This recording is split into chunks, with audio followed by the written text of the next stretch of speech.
The costumes, the hair. There's only one ABBA. And after decades of going their own way, the Swedish supergroup is back. At 78, Benny Andersson finally shares the real story behind ABBA. It's more than music and fame. It's about the pain, the escape, and the personal struggles that shaped their iconic sound. Benny reveals the hidden truths we've long sensed but never truly heard before. Stay tuned as he opens up about the deeper emotions and experiences that fueled one of the world's most legendary bands. The architect of sound before ABBA became the global music machine it is today, Benny Andersson was just a boy, the architect of sound, fascinated by melodies, not fame. He grew up surrounded by classical and folk music, learning structure and emotion long before he touched a synthesizer. While the world would later sing along to Dancing Queen, Benny was shaped by the Swedish accordion and church harmonies. These early roots gave him a steady musical compass, even as ABBA chased disco lights. His sound came from a deeper place, not trends but timeless layers. Benny's work with Björn Ulvaeus created a balance most bands never find. Benny crafted the chords, the tension, the feeling, while Björn handled the lyrics and story. Together, they built songs that felt simple but hid emotional weight under every beat. Benny didn't just write music, he sculpted it. This process made ABBA songs feel alive, even decades later. In the studio, Benny was relentless.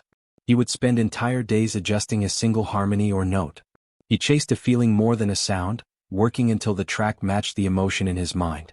There are stories of Benny replaying sections again and again, not for perfection but for honesty. Every song was a message, even if listeners didn't always hear the full meaning. While Agnetha and Frida stood in the spotlight, Benny often watched from the background. He once admitted he never truly felt seen in ABBA, not as a star but as a craftsman. Fans screamed for the singers, but few noticed the man arranging every string, every echo. Behind the glass of the control room, Benny carried the pressure to make everything work. He wasn't the face of ABBA, but he was always the core. He was also the fixer, the one expected to hold the band together. When creative tensions rose, Benny often stepped in to smooth things out. He managed not just the music but the emotions behind it. That role wore him down quietly. Over time, being the group's glue became a silent burden he rarely talked about. Most don't realize how much Benny shaped ABBA's identity. Without him, the band might have sounded bright but hollow. His chord progressions brought sadness into joyful melodies, creating a contrast people couldn't explain but always felt. Even the happiest ABBA songs had shadows underneath, and that was Benny's doing. He gave their music depth without drawing attention to himself. He also pushed technology in the studio. Benny wasn't afraid to use early synthesizers and multi-track recordings to expand their sound. While other bands stuck to simple formulas, ABBA used layers of instruments and effects that felt rich and cinematic. Benny didn't settle for what was popular, he built soundscapes that told stories on their own. His studio work laid the groundwork for modern pop production. What sets Benny apart is how he turned silence into part of the sound. He knew when to hold back, when to let a melody breathe. That control made ABBA's songs feel more human. He wasn't showing off, he was building trust with the listener, guiding them through highs and lows. This skill can't be taught, and it's why their music still holds up today. In a recent interview, Benny revealed a surprising truth. He said he used music to process feelings he couldn't express in real life. While others in the group dealt with emotions directly, he let the piano do the talking. That means many of ABBA's saddest, most beautiful songs were Benny's way of avoiding confrontation. He wasn't hiding, but he wasn't fully present either. This idea changes how we understand ABBA. Behind the group's perfect image was a man struggling with connection. Benny wasn't distant because he didn't care, he was distant because music gave him a safer place to feel. Every track was both creation and escape. It was how he held himself together while everything else pulled apart. Now, at 78, Benny looks back and sees the pattern. He knows he didn't chase fame, he chased the feeling of a perfect note, a clean resolution. And while ABBA became a worldwide phenomenon, he often felt like a stranger inside it. The applause didn't fill the gap. But the music still does. The truth behind ABBA's success wasn't just music, it was hidden rivalry, ego, and a deeper frustration. No one saw Love Hurts in Harmony when Love Hurts in Harmony. Benny and Frida's relationship didn't begin with fireworks, it began with music. Late nights in the studio blurred the lines between work and something deeper. Their connection formed not over candlelit dinners, but through melodies that revealed pieces of themselves. Music gave them a shared language when words fell short. It was less about romance, more about recognition, two people finding safety in sound. Frida brought an open heart and raw energy into every session. Benny, in contrast, was quiet and internal, more comfortable behind a piano than in a serious conversation. Their differences made the music better, but they made the relationship harder. Frida felt emotions loudly, Benny processed them in silence. What worked creatively didn't always translate at home. At the heart of their bond was trauma. Frida's early life was marked by abandonment and fear, while Benny had learned to bottle things up since childhood. Neither knew how to fully open up, so they used songs to talk without talking. Lyrics became their therapy room. But instead of healing, it created distance. In interviews, Benny has admitted he was more emotionally available in the studio than in real life. He poured his feelings into lyrics and chords, then shut down when the music stopped. Frida needed someone present outside the booth, someone who could feel without composing. Benny wasn't that person, and he's since acknowledged it. He says music was his shield, not his solution. Songs like "The Winner Takes It All" and "One of Us" weren't just breakup ballads, they were messages wrapped in sound. Benny now admits he wrote those songs not to express regret, but to avoid talking about it. The music gave him control, while real-life emotions felt too messy to handle. He's confessed guilt over that. Writing pain was easier than owning it. Frida, on the other hand, lived every lyric. She sang with the full weight of their tension and heartbreak. For her, those songs weren't abstract, they were personal. But Benny stayed behind the curtain, letting the music do the talking while avoiding the hard conversations. This imbalance eventually cracked the foundation of their relationship.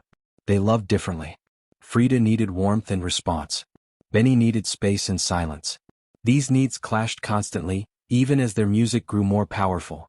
Their bond survived longer in the studio than it ever could at home. What sounded like chemistry was often just well-produced distance. The public saw glamour and success, but inside the group, things were falling apart. Benny wasn't unfaithful in the way headlines claimed. His failure wasn't betrayal, it was detachment. He could write a haunting melody but struggled to hold a real conversation about feelings. Over time, that emotional gap became impossible to cross. One of Benny's recent admissions adds a new layer. He said, "I gave my best lines to songs, not to the people who needed to hear them from me." That quiet confession changes the whole story. It wasn't about who was right or wrong. It was about how Benny used music to dodge vulnerability. He wasn't cruel, he was scared. Facing emotions directly felt too risky. So he built musical walls instead. The result was songs that moved the world but failed the people closest to him. That's the hidden cost of genius. Looking back, Benny doesn't blame Frida. He understands now that she asked for connection and he gave her art. He now sees that the same music that brought them together also kept them apart. His greatest gift was also his greatest flaw. He could make people feel, but he struggled to feel with them. This chapter isn't about blame, it's about insight. It's about seeing Benny not as the quiet one in the background, but as someone who hid behind harmony. While others fought or cried, he composed. And in doing so, he missed chances to really show up for the people who mattered most. At 78, Benny has started unpacking this part of his past. He sees now that silence, even in the form of music, can be just as harmful as anger or distance. He's not rewriting history, he's revealing the part that was always there, just beneath the melody. For the first time, we're hearing the full story. And it doesn't come with a chorus. The silent rivalry, you never heard the silent rivalry. The world loved to talk about ABBA's female rivalry. Fans argued over who was the better singer, who wore the better outfits, and who had more drama. But the real, unspoken tension had nothing to do with Agnetha or Frida. It was Benny silently competing, not with a person but with fame itself. He wasn't chasing applause, but recognition for something deeper than what the world saw. In every photo shoot and headline, the spotlight leaned toward the women. Their beauty, fashion, and personal lives drew the cameras. Meanwhile, Benny and Bjorn were quietly labeled the men behind the music.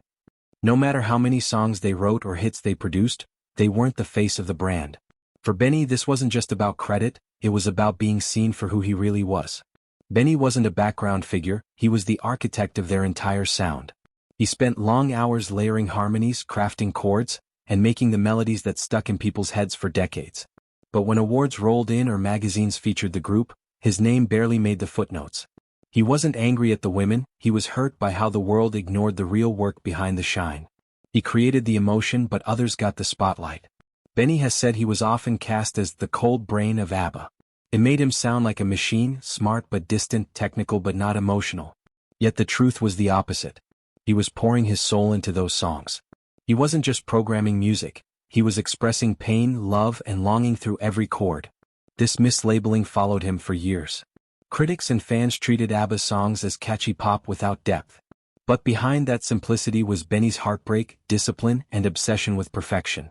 He built songs that made people cry, but those tears were often credited to the singers. Benny's quiet resentment grew, not against his bandmates but against how the story was told. In interviews, Benny has started opening up about how this shaped his view of legacy. He doesn't want applause for fame, he wants people to understand the sacrifice. While the women faced their own pressures in the spotlight, Benny was slowly being erased from his own work. His name wasn't trending. His face didn't sell posters. But without him there was no music. This isn't about ego, it's about truth. Benny helped create a global phenomenon, yet he often felt invisible within it. He wasn't chasing popularity. He was trying to prove that music wasn't just entertainment, it was his voice, his therapy, and his language. Being treated as just the technician behind a pop group was like being misunderstood at the deepest level. The real rivalry wasn't Benny versus the women, it was Benny versus perception. He was locked in a silent battle against a world that didn't see how much of himself he put into the songs. The fame gap between him and the singers wasn't about talent, it was about image. And that gap left him feeling forgotten even while standing on the biggest stages in the world.